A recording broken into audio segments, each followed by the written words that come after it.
back to the third hour of the weekend. You know, Democrats have wasted no time in laying the groundwork to fight the incoming Trump administration. In California, Governor Gavin Newsom says he'll convene a session of the legislature explicitly intended to, quote, safeguard California values and fundamental rights in the face of an incoming Trump administration. Over in Illinois, Governor J.B. Pritzker endorsed similar efforts to Trump-proof his state's interests.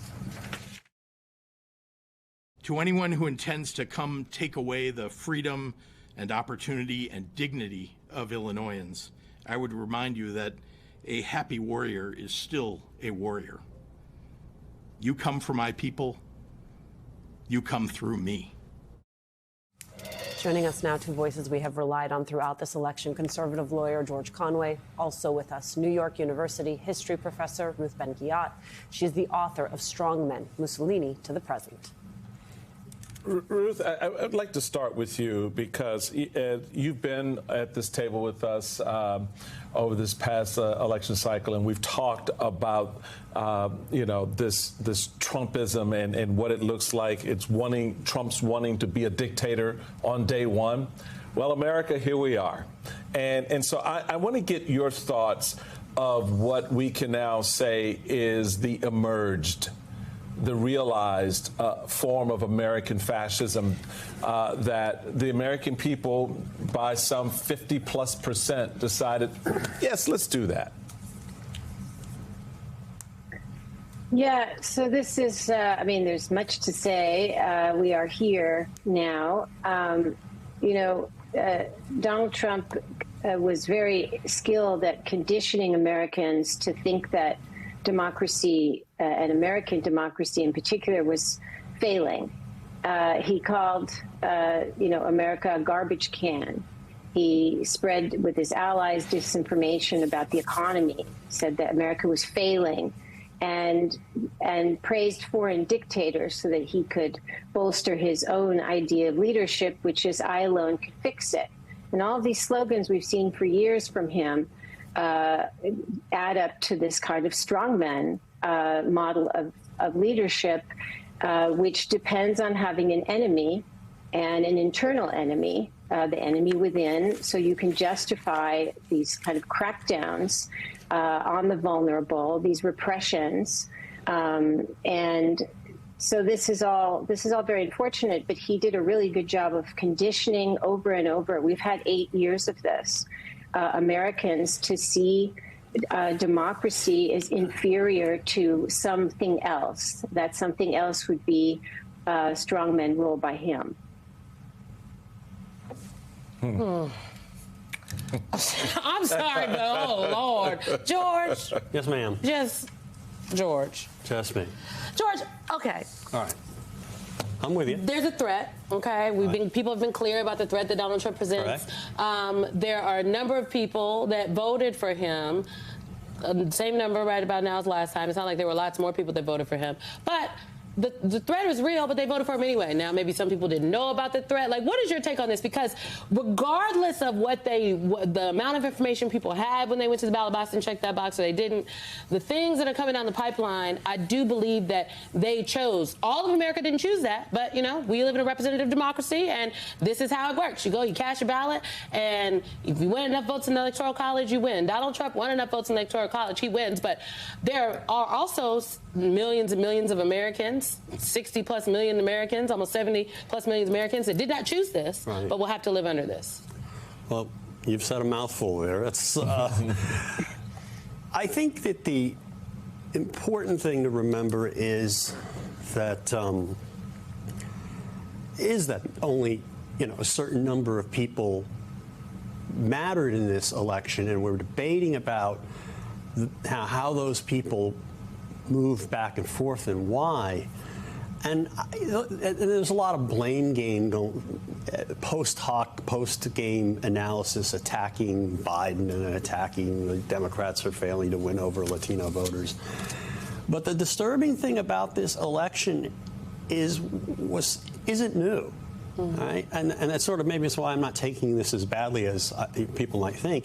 It's like the problem was we always had 40 or 45% or whatever the number is, people who are going to vote for him anyway. They may They may tell you, oh, it's the price of eggs, but they, if it weren't that, it would be, it would be something else. Some of those. I mean, I think there are legitimate voters. There are voters who are actual swing voters who have been negatively affected by inflation. But let's set that aside. Among the 40-something% who are going to be there no matter what, they consume an information diet that is, self-selected in a way that that is addictive, and they, and this is essentially, we have a bubble around 40% of the population at least, and they don't know basic things about what Trump has done. Whenever Trump says something crazy and starts to perform vulgar acts on a microphone, they change the channel. The network changes the channel. Talk about Fox News, yeah. I'm struck, Ruth, by what we're seeing from Democratic governors, right? The fact that they now understand that they're going to be one of the final lines of defense, whether that is Maura Healey in Massachusetts, whether that is Newsom in California, or J.B. Pritzker in Illinois. Talk to me, right? I think we sort of all understand the problem. We understand the threat. What lines of defense are left? I think we're going to see a lot of courage and resourcefulness at the state level, at the local level, and there's a long history in authoritarian contexts of this. It works best at the beginning of an authoritarian state, or when it's becoming weak, when it's fraying. But there's a long history of bureaucratic resistance inside government, civil servants, as well as, we have the tradition of states' rights, right? And this is part of what these governors are talking about. And it really exemplifies, this was a conflict of values. The Harris-Walz campaign was, joy and hope and solidarity and equity. And, the Trump-Vance campaign responded with crisis and despair and extreme polarization. And so we're going to see these democratic values taken up as an encroaching executive, because that's what authoritarianism is. The executive, the personal power of the leader, wants to overwhelm everything, the judiciary, the media, the local government. And we're going to see this kind of frontline defense in the name of protecting the vulnerable. And that's going to be very inspiring for Americans. And so I'm really glad to see these people speaking out so strongly now. So, George, Financial Times, I think, put it very starkly, talking about the Dems' graveyard election loss, noting that different politicians, different parties, different policies, and different rhetoric deployed in different countries have all met similar fortunes, suggest that a large part of Tuesday's American result was locked in regardless of the messenger or the message. The wide variety of places and people who swung towards Trump also suggest an outcome that was more inevitable than contingent. The fact is, we are where we are. To your point, it's because this is where people want us to be. Correct. They may not fully understand all the implications, but this is what they want. But ultimately, this is what they want. His what he was saying appealed to them in some fashion, whether or not they took it literally.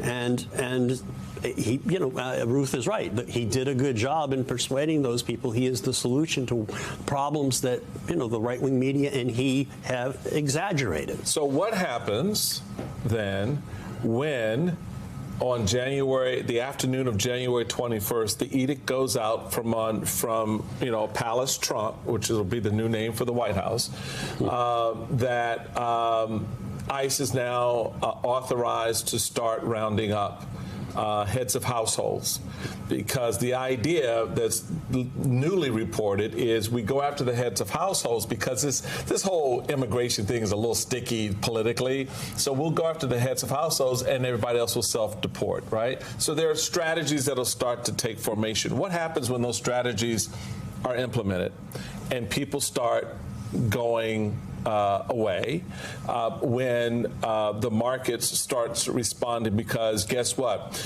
That entire group of workers who were going to be there to go out and service this community for whatever work they were doing is no longer there. How do people respond? And the whole effort will be chaotic. Right. And so what happens then? How do the people who want this respond to what happens when they get it? Well, you know, I mean, immigration is a tricky thing. I mean, people who shouldn't be in the country shouldn't be in the country. Right. I get that. But the way that they're planning how to do this there may be legal issues involved in whether or not the people are given due process. But there may also, you know, there may be excessive use. There could be all sorts of issues, legal issues that are raised. And then we have to ask ourselves the question of, is this the best way to stop the crisis of illegal immigration? Is this just for, you know, these people are not, removing these people should be part of enforcing the law for the sake of enforcing the law and not to make a spectacle for political gain. Right. And it's, you know, I think this whole effort will be kind of like the wall was, right? The wall, he loved talking about the wall. But when he actually had a Republican Congress, he asked for teensy-weensy bits of money for a few million here and there, which you couldn't build a wall around this building. Right. And and then, you know, he went and did that for 2 years. He gets a budget that his own budget negotiators supported, and the Republicans, and everybody went home, and he said, "Oh, I'm going to veto it," because somebody on Fox News, one of these, you know, these propagandists on Fox News, started pushing, why is there so little money for the wall? And he shuts down the government for 2 or 3 months. This is the kind of chaos. He can't get this right? And there are going to be not enough resources to do all the crazy things he wants to do. And we're just going to see a mess. And I think one of the things we can do, I'm sorry, there's a long answer, is point out the mess, point out the incompetence. And I think we still need to talk about how he's crazy. Right. Okay? Right. Because that has not changed. That did not change at 2 o'clock in the morning on Wednesday. I don't know. I agree with almost everything George said, except, and I don't know. How did we get here? I actually think that this deportation effort, which has real economic implications, I mean, that's what Mark Cuban was going around the country actually talking about, the effects of this deportation agenda on businesses, restaurants, so on and so forth. I think that this is one of the things that they've been working on that they could actually do. I don't know. And it's not just people that cross the border, that came in, that are undocumented, that cross the border in a way that not at a point of entry. But they're talking about people with temporary protected status. J.D. Vance, in interview after interview, was like, that's not something that we recognize as a legal policy. I mean, who's to say they might mess around and be like, you know what? That's Mo Sanders Townsend. She an immigrant. We about to take her citizenship. This is what they're talking about doing, taking people's citizenship. And they got a Supreme Court that says they can do whatever they want. I'm scared. Should I not be scared? Is it hyperbole? Somebody talk me off the ledge, because I'm on it.